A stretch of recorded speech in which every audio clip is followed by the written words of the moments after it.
Good evening, everybody. Thank you all for coming to the Transportation and Circulation Committee, October 15th.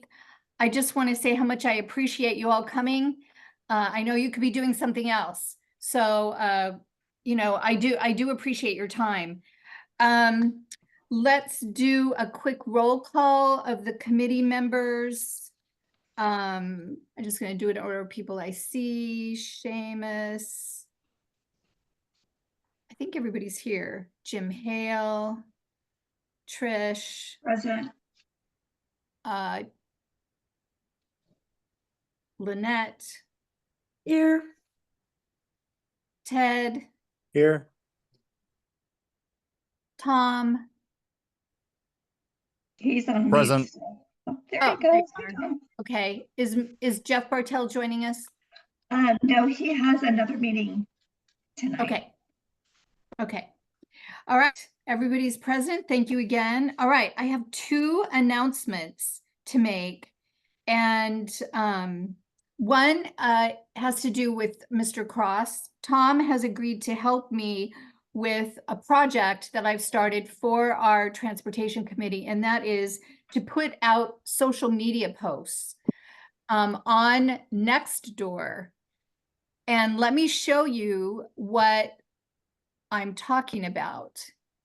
There is what's called a toolkit, media toolkit. It's from the Office of Traffic Safety. It's Go Safely California. And you can go to this website and you can come down here and you can find social media posts that you can pull off their website and put onto social media. So, like for instance, this one, Traffic Safety Champion, committed to safer roads for all. We have, as a pilot project, decided to post one of these safety social media posts once a month. And it would probably be, just to make things easier, like the first of every month, we're going to post one of these social media posts. And so now I don't know how to get out of here. Maybe I can do that. Yeah. So here's like committed to safe roads for all. They come in different flavors, obviously. And I thought this would be a good way to sort of keep traffic safety and sort of our mission up front, in front of people on a regular basis. Any comments about that? I think that's excellent. I love the idea. If somebody could email all of us to comment on the post, because in other groups I've been in where we post for some event we're having, we always tell our members, go and write something, at least 2 sentences. Otherwise, it just falls down the queue and is lost. So if we want to keep this in front of people, we're going to have to do a little work to actually write a sentence or two. Good You're idea, right. Lynette. You're right. All right, I'm making a note. Tom, you make a note that we need to let everybody know that you posted that so that they can go. And maybe you don't do Nextdoor, but if you know somebody who does Nextdoor, ask them to go and click on the post. So we're going to test it out. We're going to test the waters. Nextdoor seems to be the place where this stuff happens. When I say this stuff, I'm talking about conversation about what's going on within our community. And it's not always necessarily something positive. And so I think this is a way to enter into the conversation in a positive way. All right, let me get out of here. The next thing I want to announce is that on October 2nd, I went to the LOCAC Safety Forum, Road to Zero. This is the second one that they've done. And Road to Zero means that they want 0 fatalities and 0 serious injuries by 2050.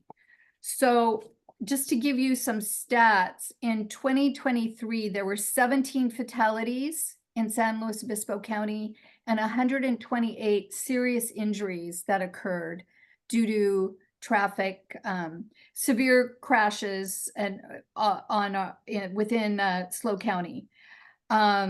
Most of those were automobile, and the main causes were illegal turning, distracted driving, speeding, and road departures.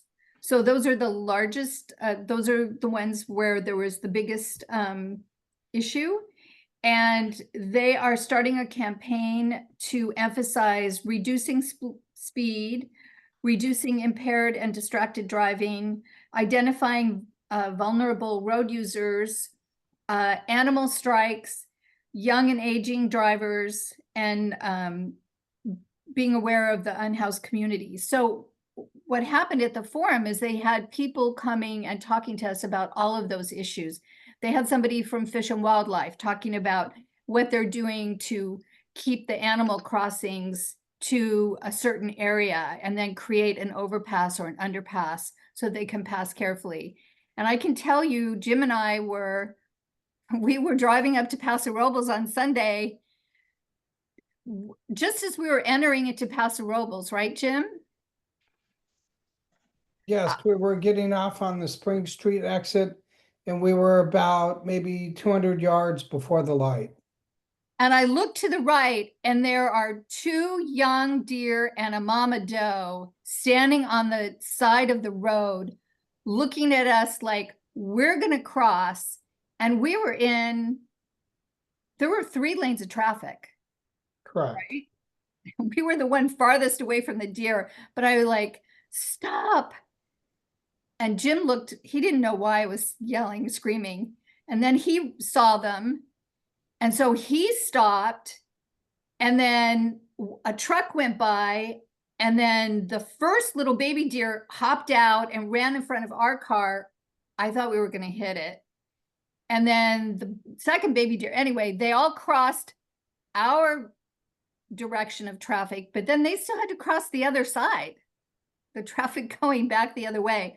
So it was a very hair-raising experience, and I'm sure you know that hitting something like that, it's not good for them, it's not good for the car or the people involved. So it was interesting to hear Fish and Wildlife talk about that and what they're doing and what they can do. It was also very interesting to hear about what the Office of Traffic Safety can do. And I do want to mention them again because they have grants available. Their grants are not for building things, but they do have grants for education. So we're going to be talking later on about an educational program that I think we might be able to get some grant money to do for our community. So it's a great forum. Next year, it will be open to the public, where this was invitation only. Next year, it's going to be open. So I expect it's going to be even more interesting. So any questions about that? Will you give us a date next year so we can go? Yeah, it's always in the fall. This year was October 2nd, so I'm just assuming that it's going to be around that same time. And it's put on by the Council of Governments, SLOCAG. Okay, do we have any public comment for items that are not on the agenda? I don't see anybody. I can add one. Oh, okay, great. So when they studied Baywood, the college kids suggested, back-in parking. The one example I know of that is no more. They got rid of it. Oh, really? Yes, it lasted. It was a pilot program. Blah blah blah blah blah. It lasted 2 or 3 years, and it's now regular old diagonal head-in parking. Oh my gosh. Well, the reason they suggested the back-in parking is because that road is so wide, and they were suggesting putting in a bike lane. But you can see if people were pulling in to park that they would be backing out into the bike lane. Correct. Yeah. So that's why they were suggesting the back-in parking, so that when you'd pull out, you could see if somebody was coming. It was such a change. People were so unused to it, and it just was chaos. Yep, yep, And it didn't go away after time. yeah. Well, thank you. Thank you for that comment and that information, Ted. I appreciate that. We need better parking down there. We need improved parking. So more on that. So let's get right to the agenda. The stop signs on Santa Isabel, we talked about those last time. As far as I know, they're not in yet. I drove there a couple days ago and I didn't see them. So I don't know how long that process takes. I did ask for information about how many times they have to get complaints and how they decide which intersections are going to actually get analyzed by an engineer, a traffic engineer, and I still don't have an answer. However, I am going to be meeting with Supervisor Gibson and someone, I don't know who exactly, from the transportation division of the county staff will be meeting with me to discuss the corridor study on Monday. And I'm going to ask while I'm there and say, okay, what does it take? How do you guys figure out we're going to go and look at Santa Isabel at 7th and 11th, and we're not going to look at the other intersections that I know for a fact have been reported over and over and over again as being dangerous and unsafe. So I'll get back to you on that. Any comments about the stop signs? No, but as soon as you can get that information, it's just still, to me today, seems bizarre that those are the two locations in all of Los Osos and Baywood that they choose for stop signs when both of them have the raised area in front of them, which slows people down already. So I think, around our schools and stuff, we have much higher priorities of where stop signs should be. Yeah, I agree with you there, 100%. Deb, Okay. sorry, Yeah. the only additional thing I would ask is just the question that you guys talked about last time, which is this division between kind of maintenance and infrastructure. We like if throwing in stop signs is maintenance, like we have some maintenance projects that we could suggest. You know what I mean? Mm-hmm. Yes, and we could definitely suggest them if we understood the process. So I was told, well, somebody called in and one person called in December and somebody called in February. One was for 7th, one was for 11th. It wasn't just one phone call. Obviously, it had to be more than one person calling to make it rise to, I think, maybe I'm wrong. Hopefully I'll find out. I'll find out the answer of how they made that decision. Because once the traffic engineer goes out, then it sets that whole wheel in motion. If he finds one little thing that's not correct, then it sets up a liability for the county. And so if anybody gets hurt, then they could say, oh, well, you knew this was a problem, county, et cetera, et cetera. Can I show you what they do in France before their crosswalks? Let me show you. I don't know. Can you see that at all? Yeah, it's a huge, like concrete, huge stencil of like hikers walking across the street. So pretty impressive.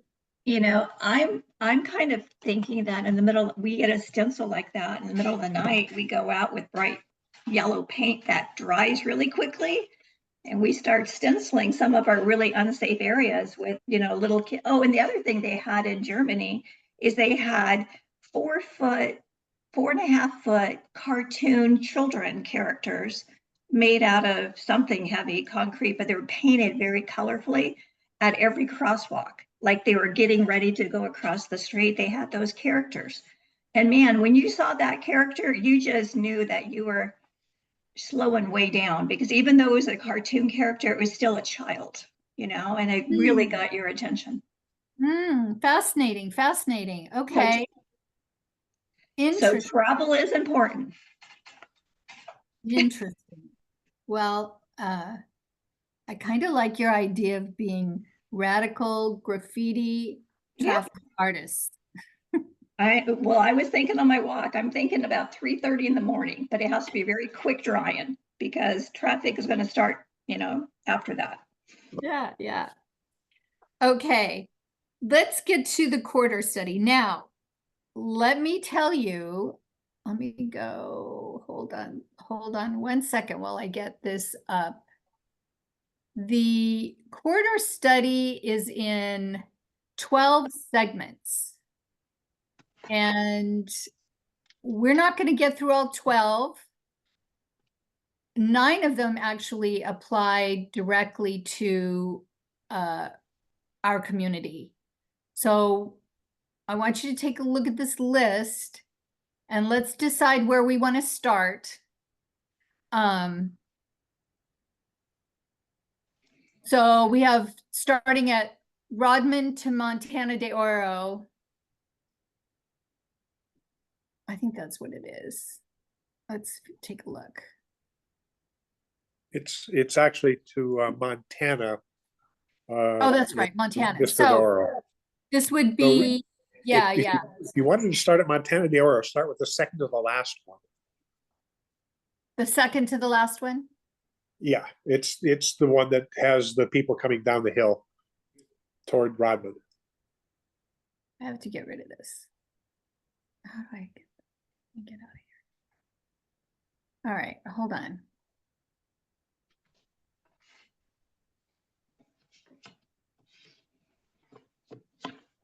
I know there's a better way to do this.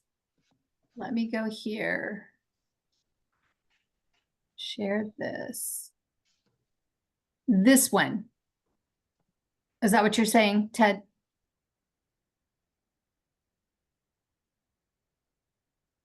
Is that the one you were suggesting? It's the second to the last one. It's a funny thing because they didn't do it the way they did the others. And it's the one right before Foothill. Don't ask me Oh, why. yeah, we're not going to go to Foothill. No, but I'm saying this is why I go to that one first, because otherwise we'll never get there. Well, let's start here. Okay. Let's start here.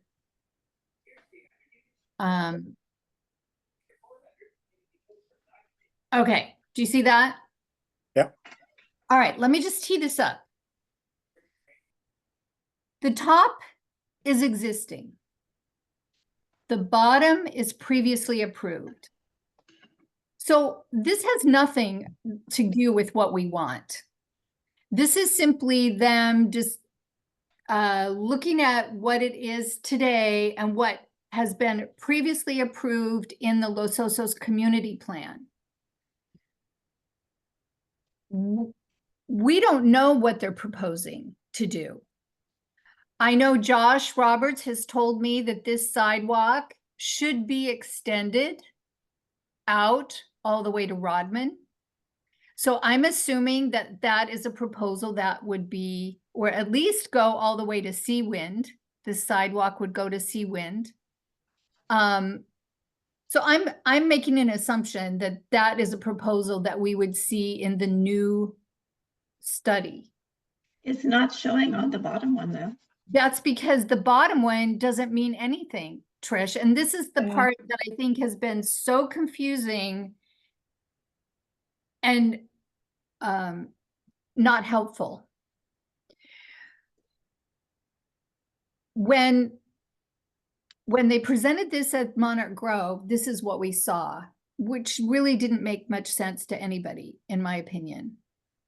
Now they've taken these same slides and they've sent them out to the technical committees, including the Bicycle Advisory Council, for their input.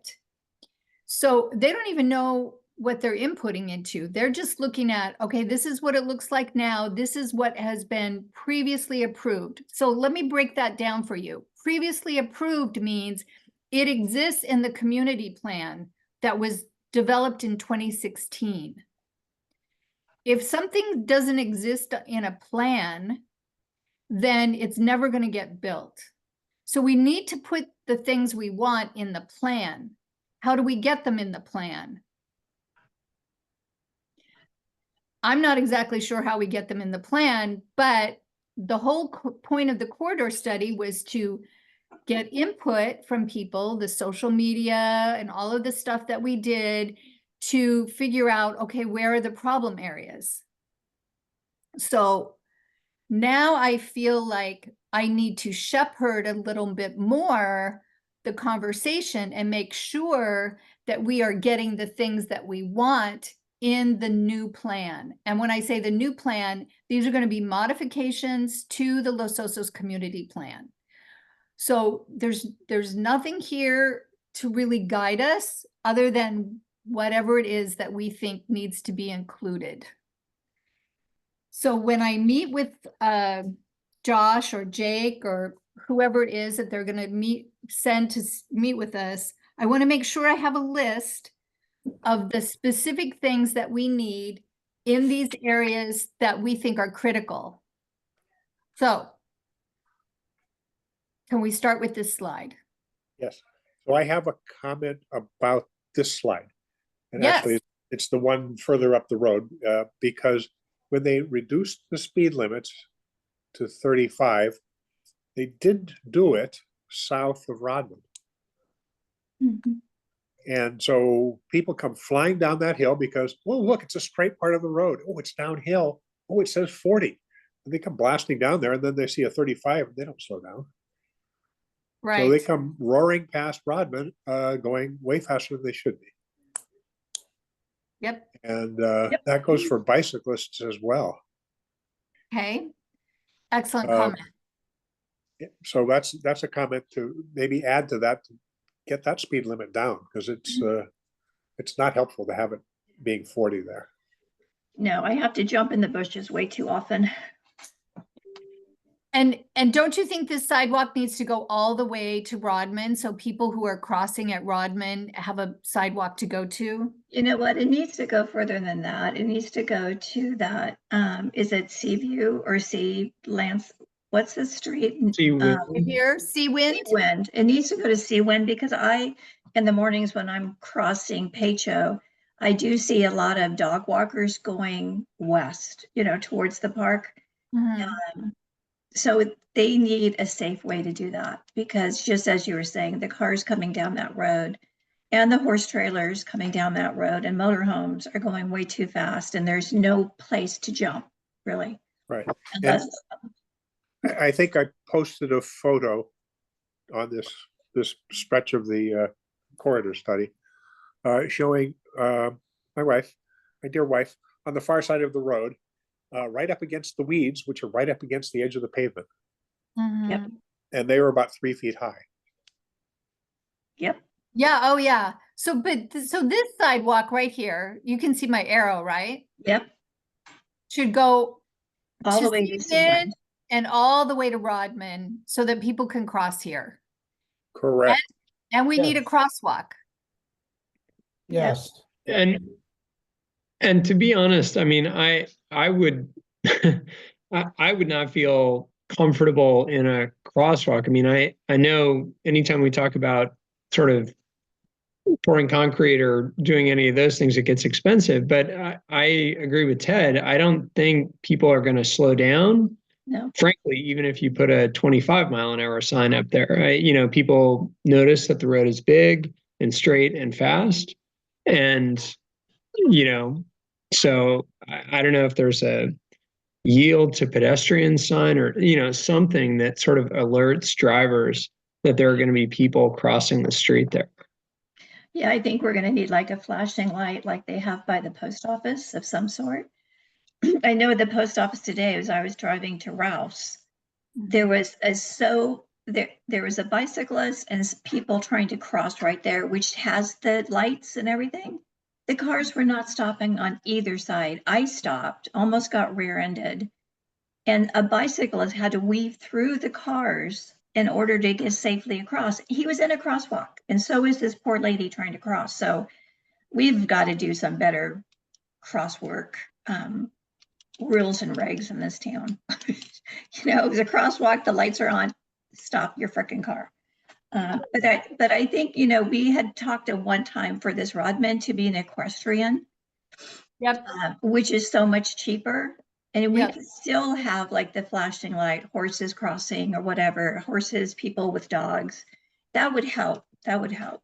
But Yep. a straight sidewalk will still be us looking both ways and running across the street. yep. No, you're okay. All right. So anything else before we move on to the next little stretch of road?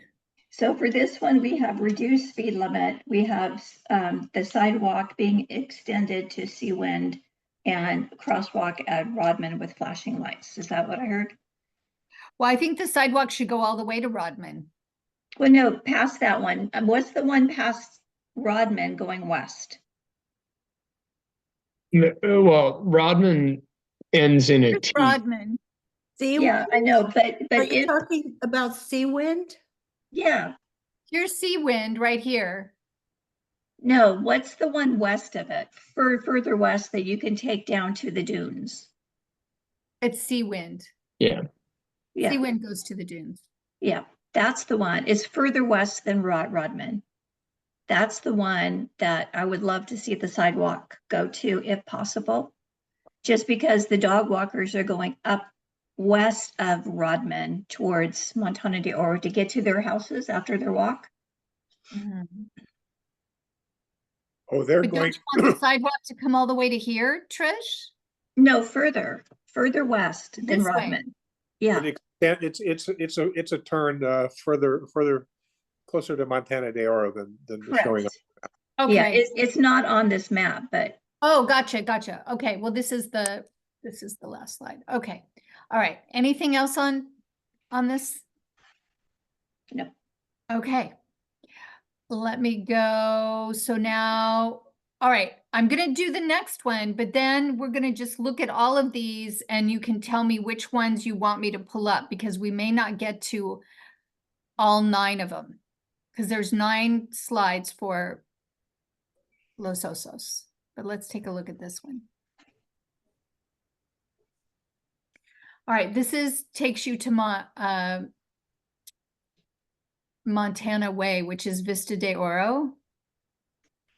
There's a crosswalk here. They're not showing any change to this road, but here's a problem because the people who are crossing standing here cannot be seen by the traffic coming here because this road widens out. Mhm. And so if I'm standing here on this corner, a car coming down, as you say, speeding from out of Montana de Oro cannot see me. I cannot be seen here. Even though there is a crosswalk, people aren't stopping. I suggest we can have one of those signs in the middle that says yield. And we can also do, and I didn't pull up the picture, but there are these flags that you can have on either side of the crosswalk. They're orange flags that you just stick them into a stand.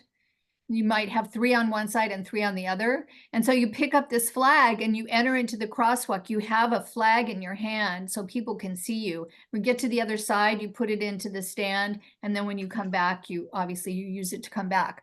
But that is one thing that I've seen that I think could work here. You have a handout for Dave and Bev. A handout? A hand up with Dave and Oh, Bev. a hand up. Oh, thanks. I'm sorry. Since I've got this on my screen. Hold on. Go ahead. I don't know which one. Is it Dave or is it Bev? Go ahead and ask your question.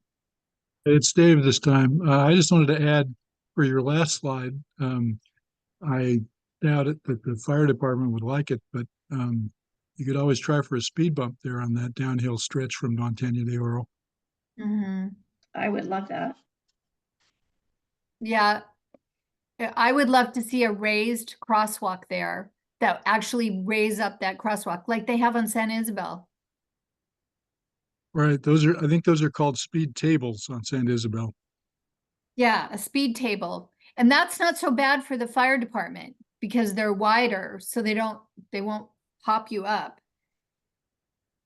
Let me write that. Speed table.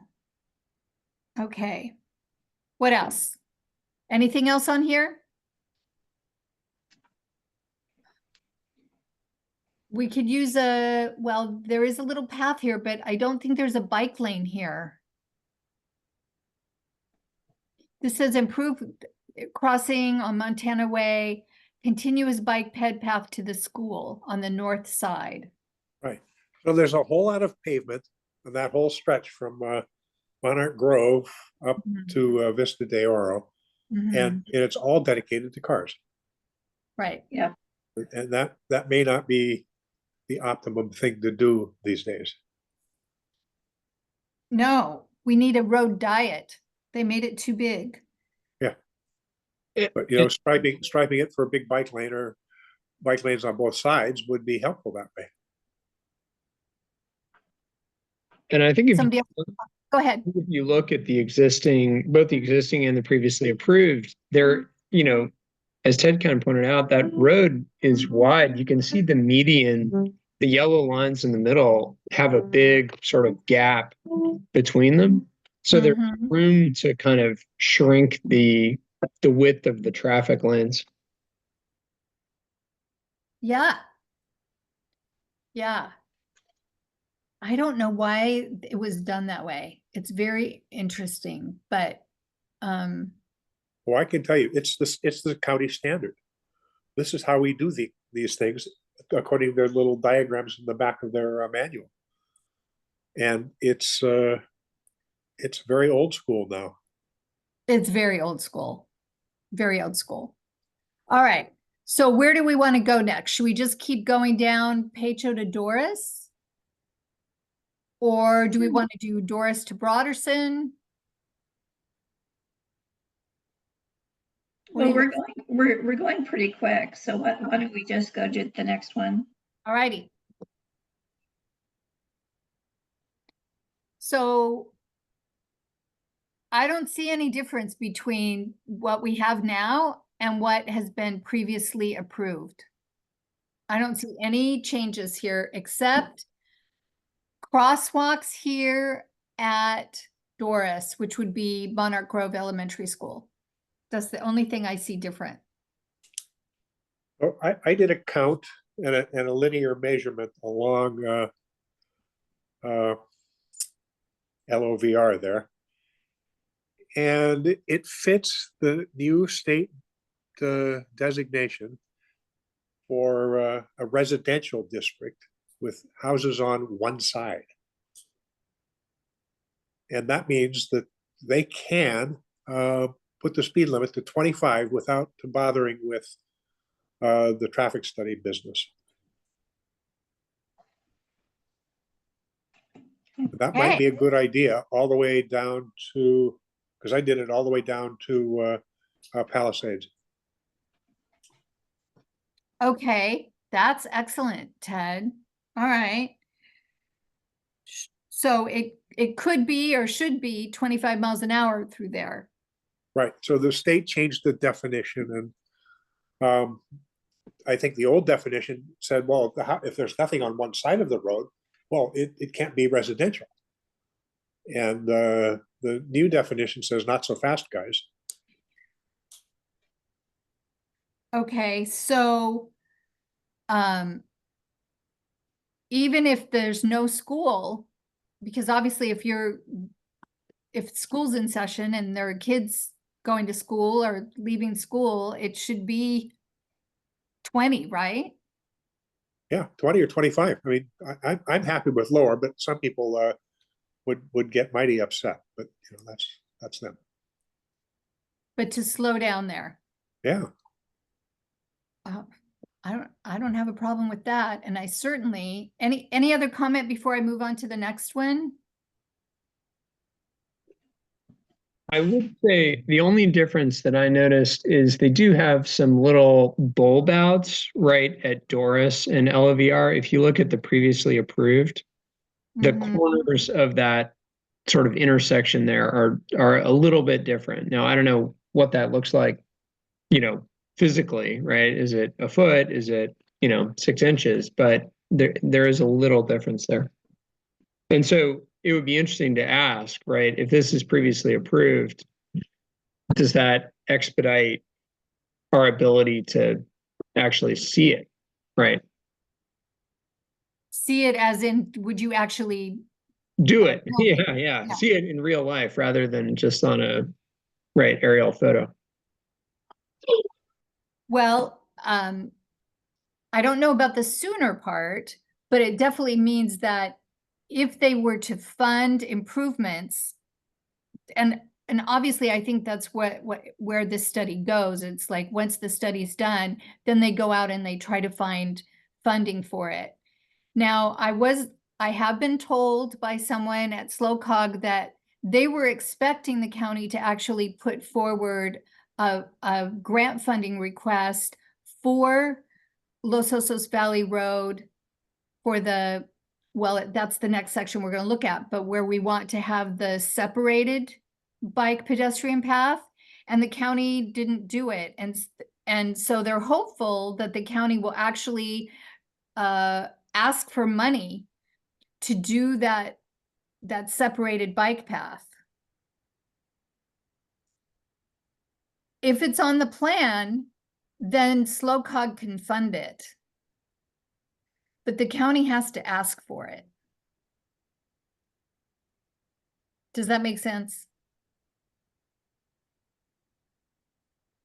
So they're willing to fund it, but it has to exist on a plan, and the county has to come and actually make the request.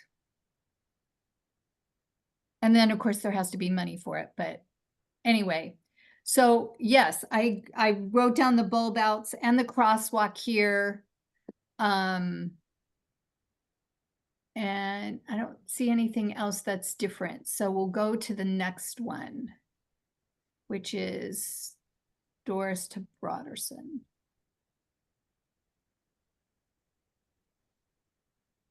Now here it's showing our separated bike path, bike/pedestrian path.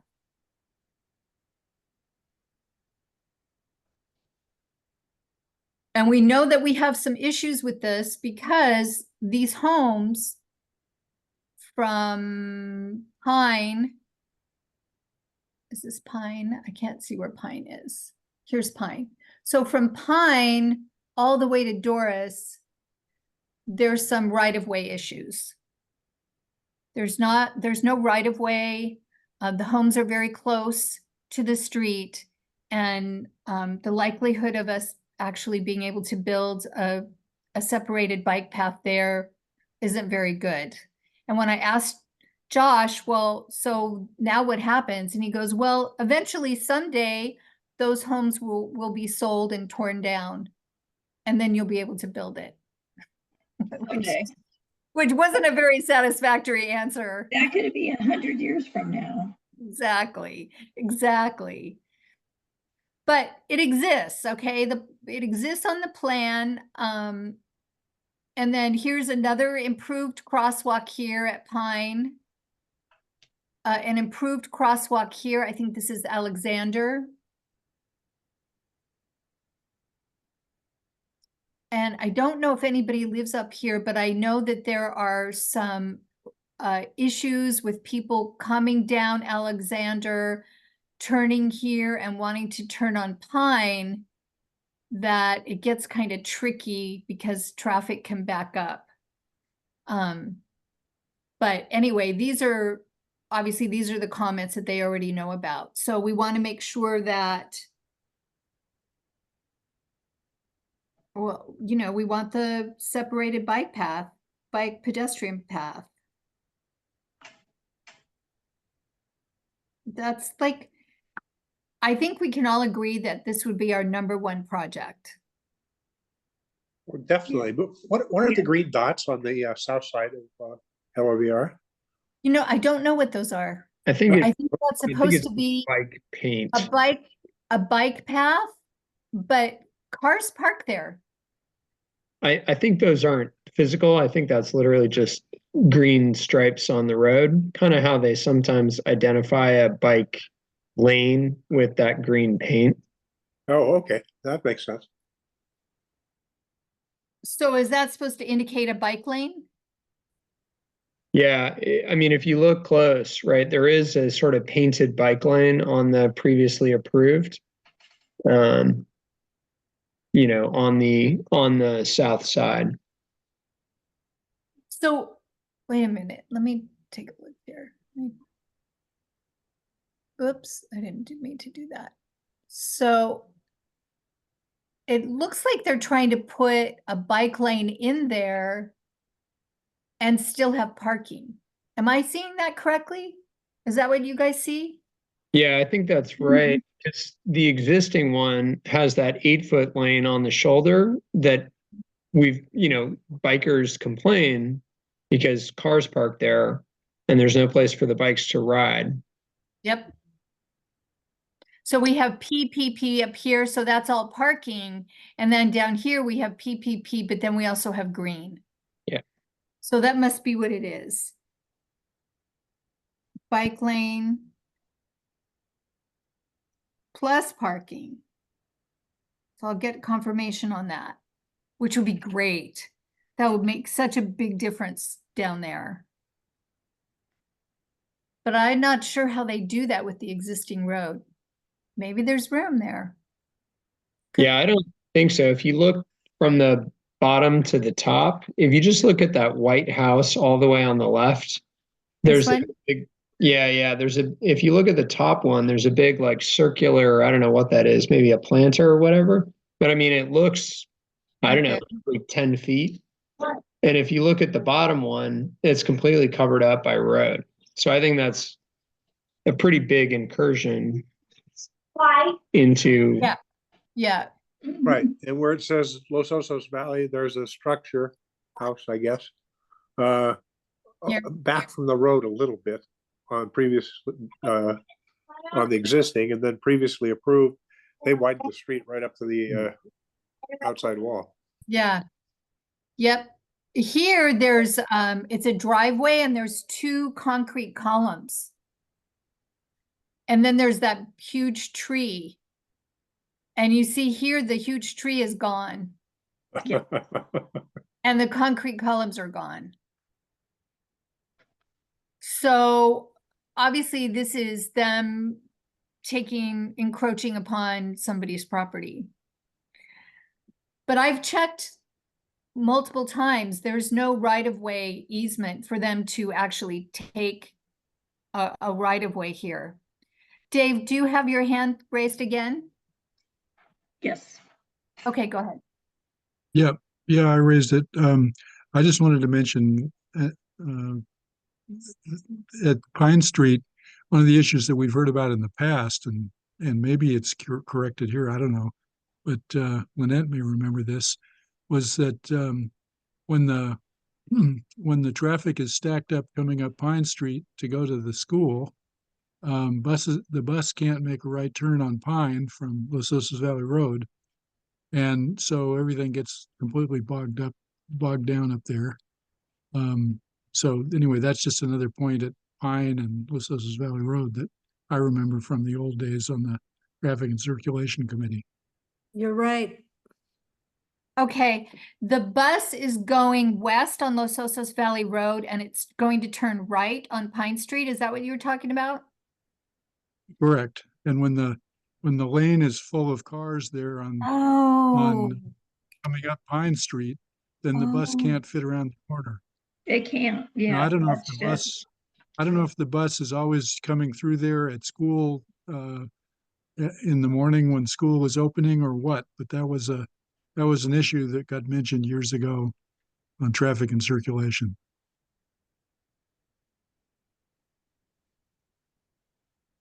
because it's so narrow there. Yes. To round the corner, yeah.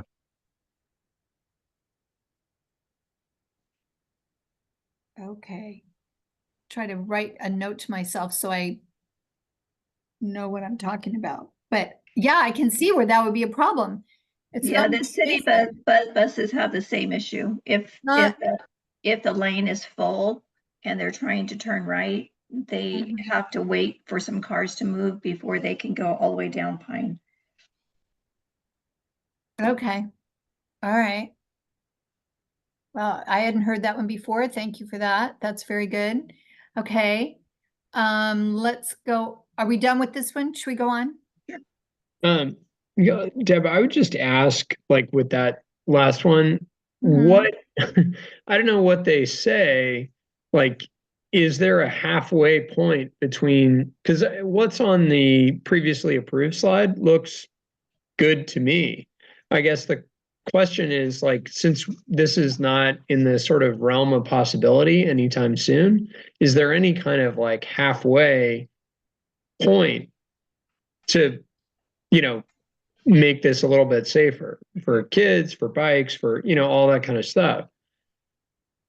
A kind of realistic plan, I guess. Yeah, yeah. Other, yeah. Like what can be done until the whole thing? Let's call it maintenance. What maintenance can be done until we get the funding to do the infrastructure? Like here, could they do this part? Yeah, it's a good question. What interim steps could be taken? Well, I like the idea of lowering the speed limits as much as we can for, you know, every substandard street. You know, if you're going to have people walking on these streets, because you will, and they're substandard, there's no sidewalk, then Right. where do they go safely? Right. Right. Okay. And I mean, just to add on, given that the county's kind of language about liability, they have to recognize this as a liability, right? You have pedestrians walking on no sidewalk with 40-mile-an-hour cars. Like, if you're concerned about the possibility of somebody getting hit, this has got to be your probably one of it's certainly seems like the most dangerous spot in Los Osos to me. Not this particular block, but you know, this whole stretch of LVR. Yep. I agree with you there. Okay. Excellent comments. Do I have any more comments before we move on?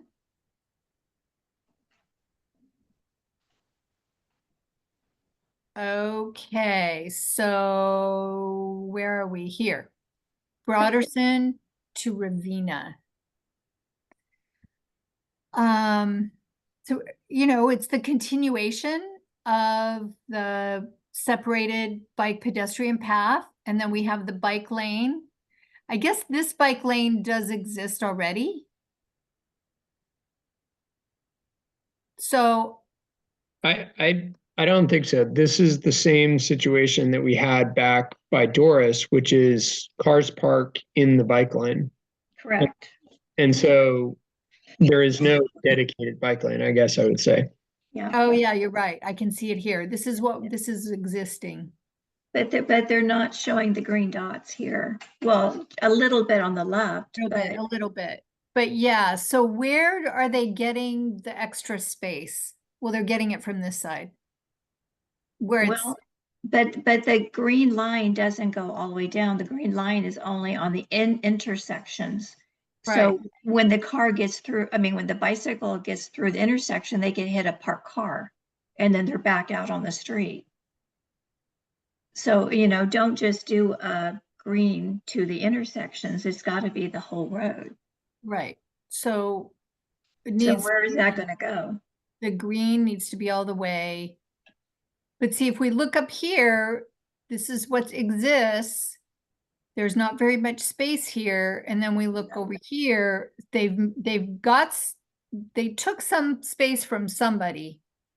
And Well, it's if you not look- from these homes. If you look at the word road, which is 2/3 of the way across that, you'll see that the word road is awfully close. Yeah, that one. Look how close it is to the pavement line Yeah. versus the other. Yeah. And And those are all vacant lots. Well, not vacant lots. I mean, those are all lots there. They're not houses. So it's Oh, an easier location for them to increase the road size. Yep.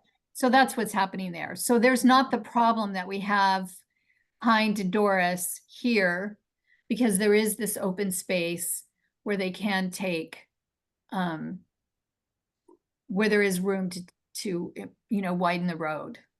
Yeah. And here they've added a turn lane. So, there's no turn lane up here. Correct. And here they've added another lane.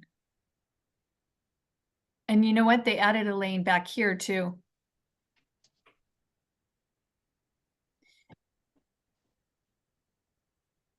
Is everybody okay with the turn lane? Sure. I actually, if our interest is in slowing the cars down, lack of turn lanes tends to do it, right? Widening the road, because if you look at what the sort of previously approved is, they've got a big 10-foot gap between the westbound and eastbound lanes. That speeds cars up, not slows them down. And Yep. so, Yeah, you get somebody who's slowing down to move over into the turn lane, and whoever's right behind them just, oh, look, I can floor it now. They haven't seen whatever's ahead of them, and they do it anyway. Yep. It gets even worse when they put a right turn lane along with the middle turn lane, because then you've got like the freeway in the middle. Yeah. So, so we'll have to talk about that. This one's not as bad as what's coming. Let's take, are we good with this slide, or do we have more comment? Yeah, I think my only comment is for those green dots, if you're going to put green dots there, they need to go all the way up somehow. Right. And if they're going to expand the road, get a bike lane on each side so kids can go to and from school without an issue. Yeah, both sides. Turn lane.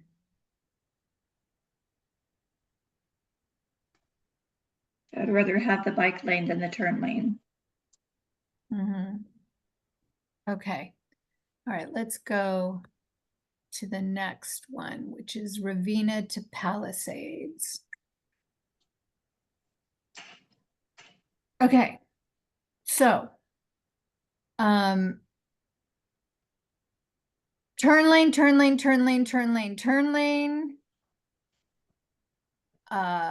Separated bike path.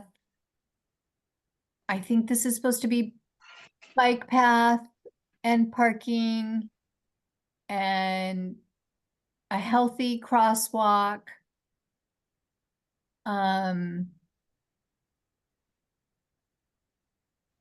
What are your thoughts?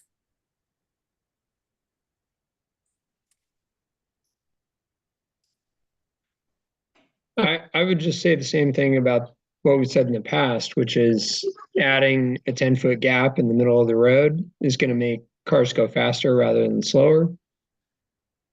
And we should dedicate less space, like less real estate, to the cars in an effort to kind of slow them down. Right. Yep. And the previously approved is on the basis that our road level of service is subpar. And I think all these road segments are level of service A. Doesn't get any better than that. Right. Well, I think the reason this turn lane is being proposed is so people can get into turn into their homes on this side. And then if you're coming out, let's say you're coming out of the driveway, you want to go that way, you have a place where you can go and wait to fit into traffic. I think that's why that's there.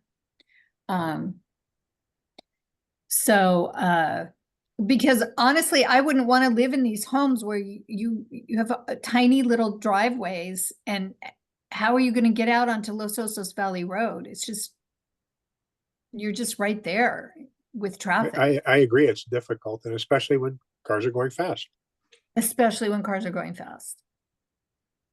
makes we'll me have- harder. We'll have that conversation. Are we done with this slide? Any more comments? Okay.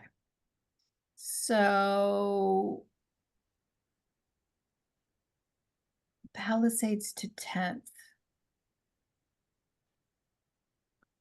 I think we had some issues here to talk about. They're proposing a median here.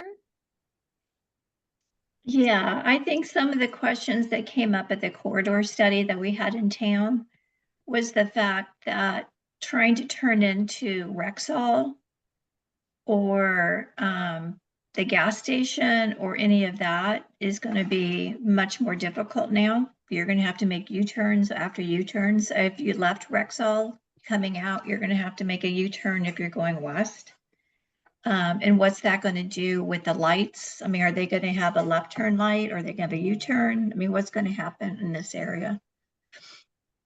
Yeah, I think this is, I think Trish has a really good point here, because let's say you're gonna come along here and you want to turn into Rexall.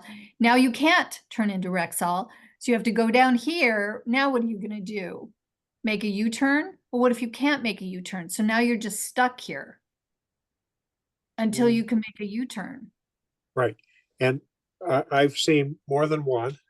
I've seen multiple delivery trucks parking in the third lane there because they have nowhere to go to make their deliveries, Yep. and they're running across traffic to get there. But that's the best they can do at that location,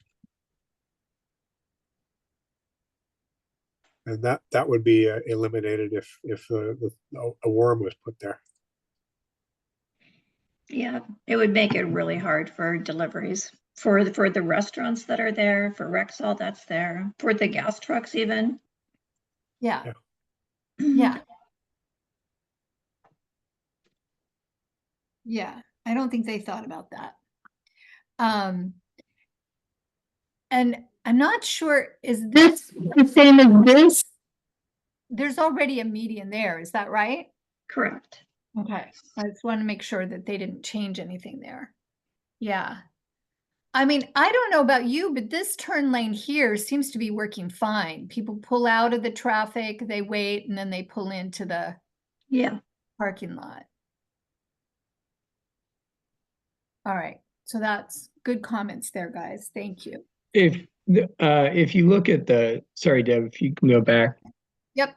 just if you look at the far right-hand side on the previously approved, it looks like they want that median to continue, right?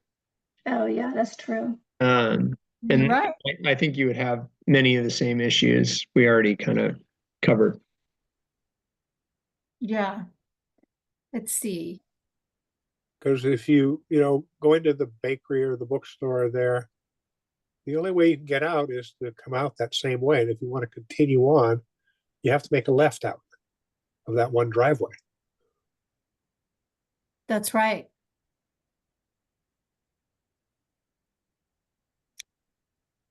Yeah. Okay, so we'll have to look at that. I mean, honestly, these pictures are terrible.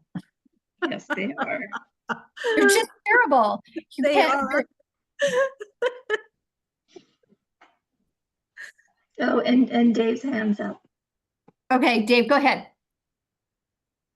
I just want to say that lost the picture, but the center turn lane pockets or what between 9th and 10th on the previous slide. On the previously approved picture, it makes them look equal length, but I've paced them off, and in reality, that's available for the eastbound person turning left on is a lot bigger than the pocket for the westbound person turning left on 9th. And that doesn't make any sense because a lot more people turn left on 9th than turn on 10th. Anyway, the diagram shows it as if they were equal length. The stuff out there, and the pocket that's at the west part of that is shorter. Doesn't make any sense. Let's take a look at that. Is this where I'm at? Am I on the right slide? This is, I'm looking at 10th to Fairchild picture right now. We're a little Oh. behind you, maybe. here. There we go. There you go. Okay, and it makes those pockets look like they're the same length in this picture of previously approved, but they're not. This is between 9th and 10th. Well, you So see the- here, we've got turn lanes and now we've got medians. In the previously approved, which is what they would propose to do. And trust me, they might go ahead and put in these medians if they can get the funding. So, yeah, okay, so this is miners and outlet store, right? Yes, Yeah. And then there's that open space. So the only way to get out of this parking lot is going to be through this exit. You won't be able to get out down here and go west. I know you can go west. You won't be able to go Go east. east. So when you're leaving Starbucks, you're gonna have to go all the way down to the end where they have the new Tesla charging center and then exit that way. Correct. And that. Anybody those going new- east is going to have to go down there. And those new charging center is gonna make that entrance and exit a little more challenging. Very challenging. So having that as the only west access point could be very difficult.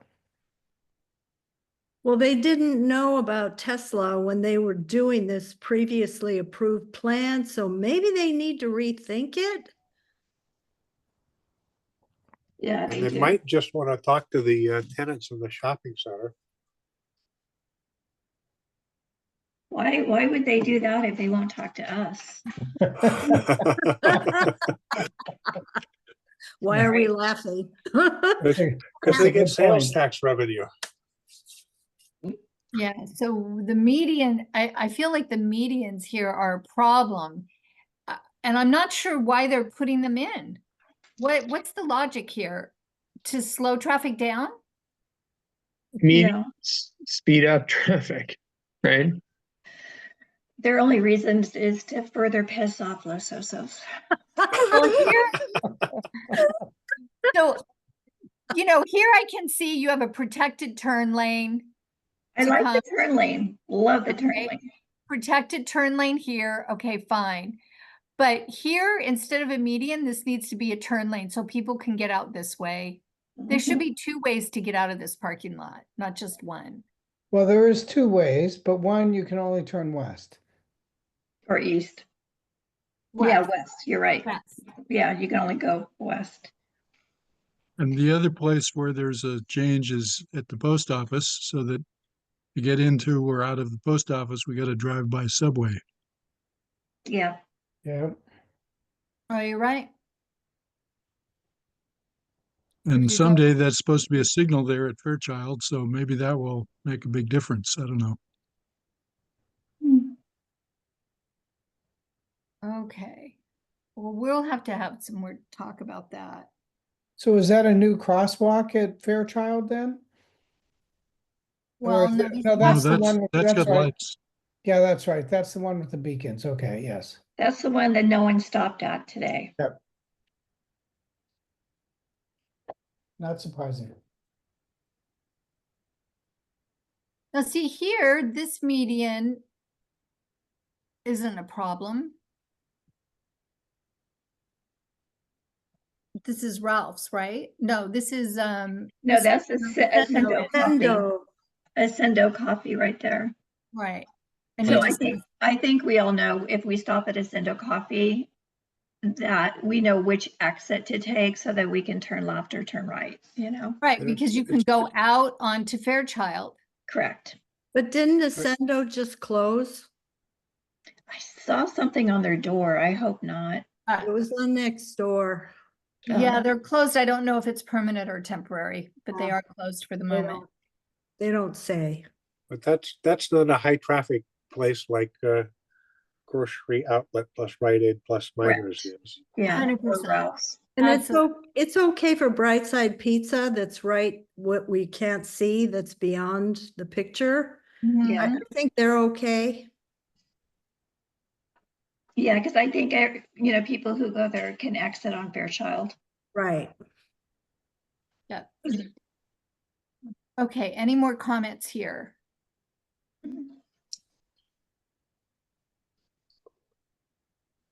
Let's go to the last one. You guys, it's been so helpful. Dave has his hand up. Dave, just go ahead. Okay, I just wanted to say that I guess there's a sidewalk that they've got it approved across the blank between Celia's and Grocery Outlet. That's where that black line is, I'm guessing. Here. Yeah. Yeah. And that's one of the places with no sidewalk.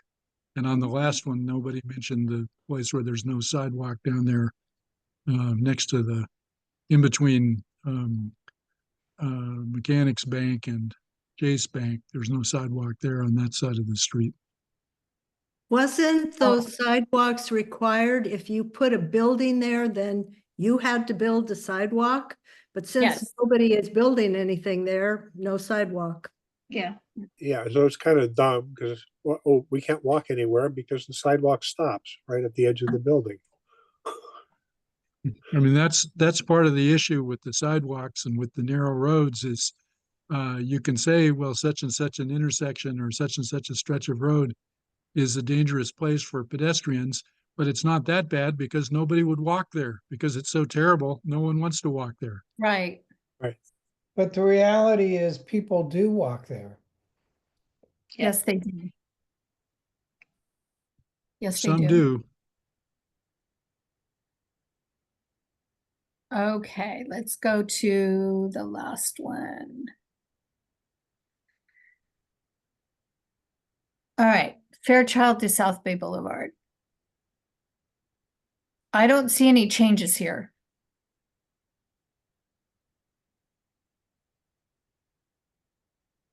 Do you? No, they Uh, look the same. Do we need changes here? This is the only intersection in town that's slated to become a mess, traffic wise. Well, we have to also remember that it's going to be on the LOCAC agenda. Jeff Edwards is planning on putting a hotel in the Van Buren site. So you're going to have hotel traffic also feeding onto South Bay from this area.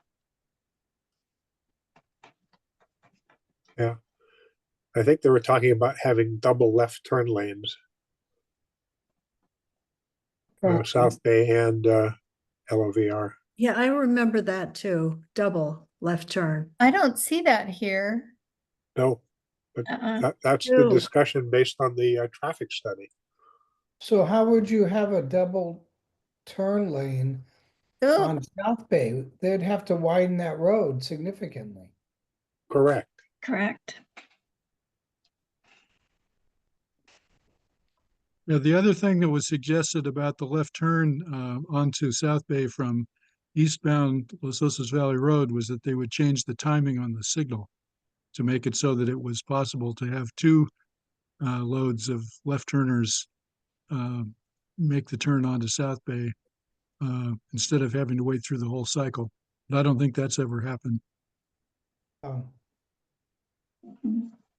Interesting, interesting. But that was because the left turn lane for eastbound cars on Los Osos Valley Road sometimes sticks all the way out into one lane of the through traffic Yeah, it because there's so does. many people waiting there. But I guess that's mainly at rush hour. Well, it's not that uncommon even at non-rush hour these days. They've made that light so long and it's only one direction at a time right now. So it takes a lot longer. Well, all of South Bay Boulevard needs to be redone. Honestly, there is a bridge that's already been designed that is supposed to be, actually it was probably supposed to start next year, but I don't think it will because they don't have all the funding. There at, that crosses the creek because it's not earthquake proof. And I know SLOCAG has received grant money to do a study of South Bay Boulevard for climate resiliency. We can easily remember how that road flooded when we got all that rain a couple years ago. And so that would mean, you know, obviously raising the road and making a lot of improvements. So I would expect at some point in the future that South Bay would be redone. But again, it comes down to money. And so, you know, it is on the radar in a certain sense that that road needs to be improved. Well, they did improve the intersection at Nipomo and South Bay, widen that intersection a little bit, put in a turn lane, They put in a signal. and they put in a signal, correct? Mm-hmm. Yeah. And they used our road improvement fees for that. Of course they do. So I'm going to take one more section.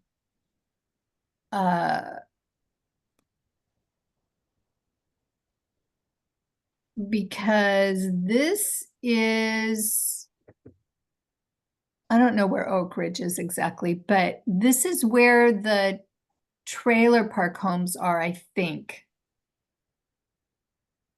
And we asked them to look at putting in medians here to slow down traffic coming into Los Osos.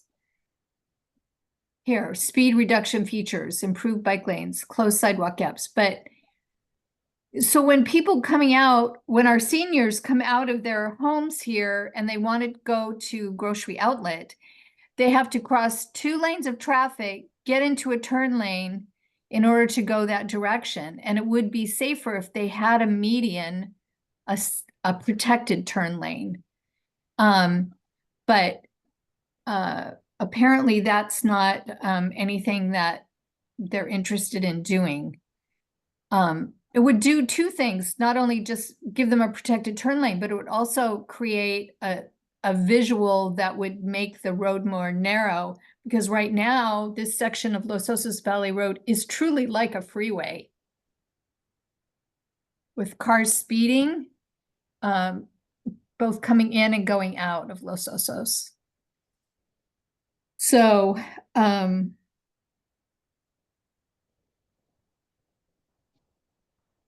yeah, speed reduction. Any comments about that? Anybody want to add to that? There's no place to walk. Yeah, that's true. Yeah, I mean, it needs to happen. I mean, they went from 2 lanes to 4, and then what? Everybody just speeds up. Yep. Yeah, I think this is supposed to be a sidewalk here, but you know, you're coming off of Los Osos Valley Road, people 55, they're really going 60, 65. And then they come into Los Osos and it drops immediately to 45 and then 35, like right away. But nobody slows down. They're still going 50 when they get to South Bay Boulevard. Well, you know, it used to be when we first moved here, you'd see speed traps there. I haven't seen one of those in years. Yeah, that would be good. Or the flashing sign that tells you how fast you're going. Yeah, that'd be a good idea too. But those are just temporary. Yep. And I think, you know, in a sense, you're giving drivers two messages, right? With the big wide straight road, you're telling them go fast. And they, you know, so the speed limit signs kind of don't have an impact. Yep. Yep, absolutely. Okay, so good work. Thank you for this because, you know, I do want to try to be as complete as possible when I sit down on Monday with these with transportation. There's more on the agenda, but what I put here on the agenda was just a teaser.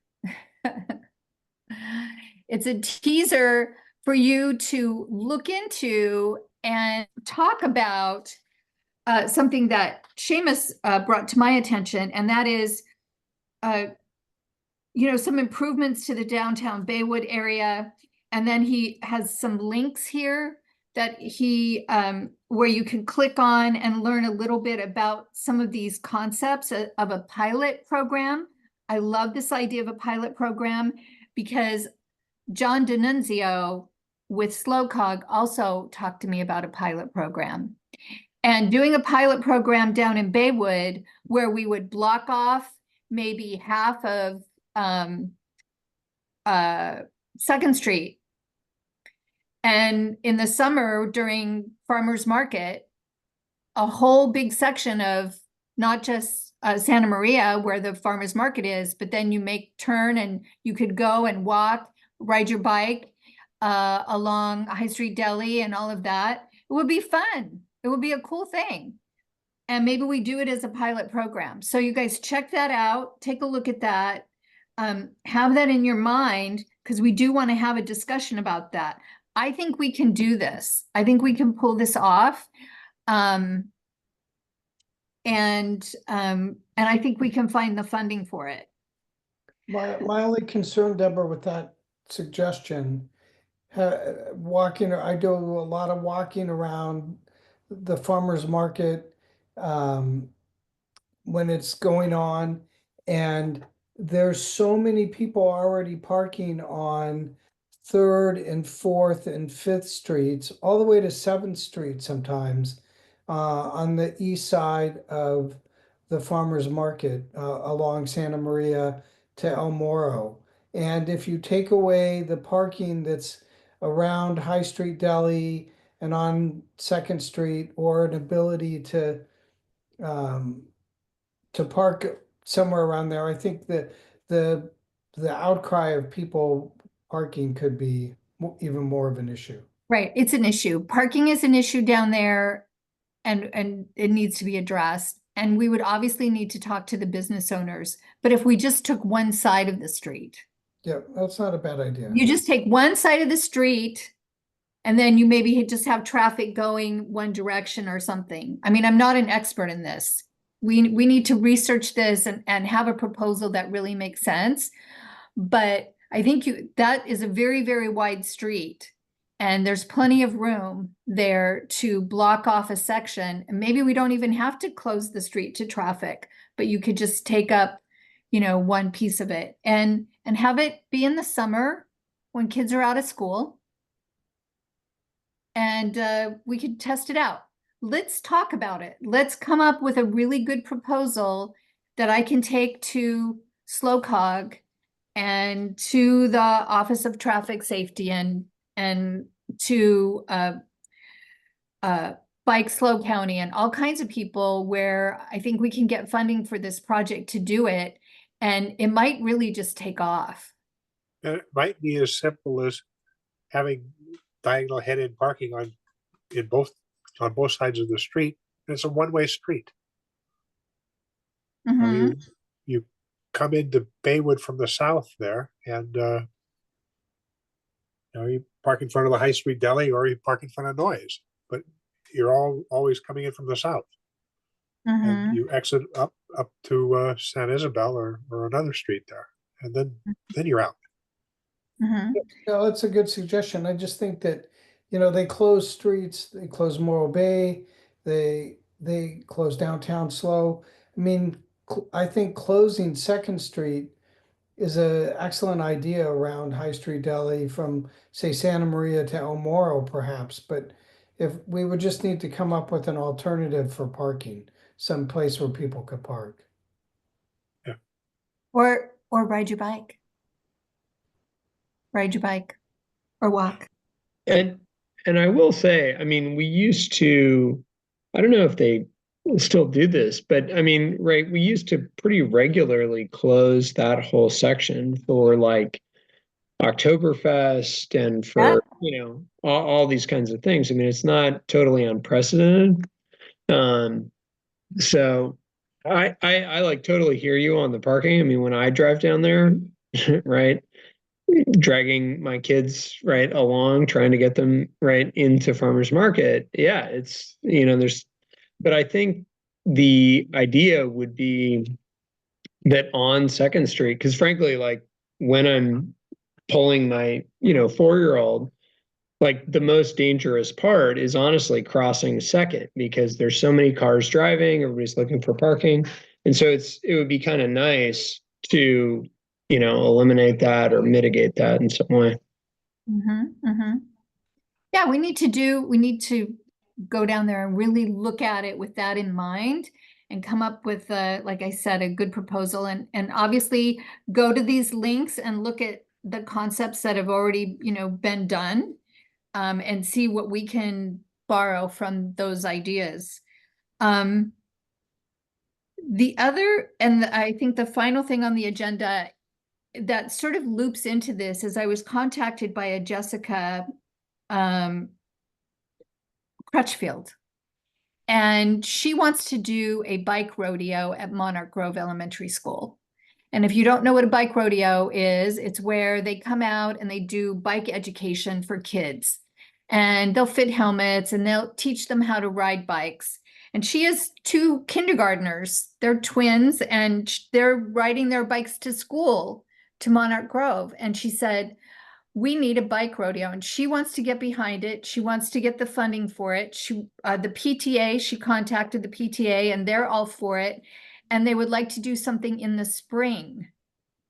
So this would be a good and it would be open to everybody. It wouldn't just be Monarch Grove Elementary School. So let's sort of tee this up. We'll do something in the spring that'll be bike rodeo, bike safety. And then if we can get the summertime close off Second Street, we can start talking about that leading into the summer. We're going to have an opportunity for you to ride your bikes down in Baywood, et cetera, right? So I think we can get some stuff done. But I do want you to take a look at the link that I put here, Bike Slow County Advocacy Toolkit, which walks you through concept to completion for a bike path. We need to know how to advocate, and we need to know what is the process. For me, the biggest problem with this corridor study is not understanding the process. And when I talked to Josh Roberts at the county, he said, oh, Deborah, you don't need to know any of this stuff. And I go, but you just sent out all these slides to everybody on the technical team. And why wasn't I included? Why didn't you include me? Oh, well, that's just for agencies. And I go, and he goes, you're not an agency. And I go, no, not. I'm an advisory council. Why didn't you include me? And he goes, it's not for you. And you know what? I just don't take that for an answer. And so I went to Bruce Gibson and I said, Bruce, I want to see what he's putting out. Well, guess what it was? Nothing. It's nothing. everything that we've already seen, but with none of the proposals of what they're really thinking they would put into the plan, which is what I wanted to see, obviously. So I thought, okay, so this is still an opportunity for us to make sure we're getting in the things that we want and we're getting the points across that we want to make. So I'm going to use that meeting, that opportunity to emphasize these things that we've gone through. And, you know, hopefully I'll be heard. Because I'm not very good at taking no for an answer. Good, don't. I can attest to that, by the way. Yeah, me too. And I wish I could be there with you on Monday. Okay, so thank you again. It's 7:30. I mean, it was a long meeting, but it was a good meeting. I appreciate you. Do a little bit of homework. I'm going to have these right back on the agenda for next month. December is a funny, November and December can be tricky months, I know, because of holidays. So we might just do one meeting. What do you guys think about that? Like a combined November, December, Great idea. maybe early December? Okay, I'll come up with a date, like around the first week of December. We'll just knock it out and be good for the year. So, all right, Sounds great. Sounds Thank good. you. Thank you, Thank Deborah. you. Thank you. all right, Thank you. okay.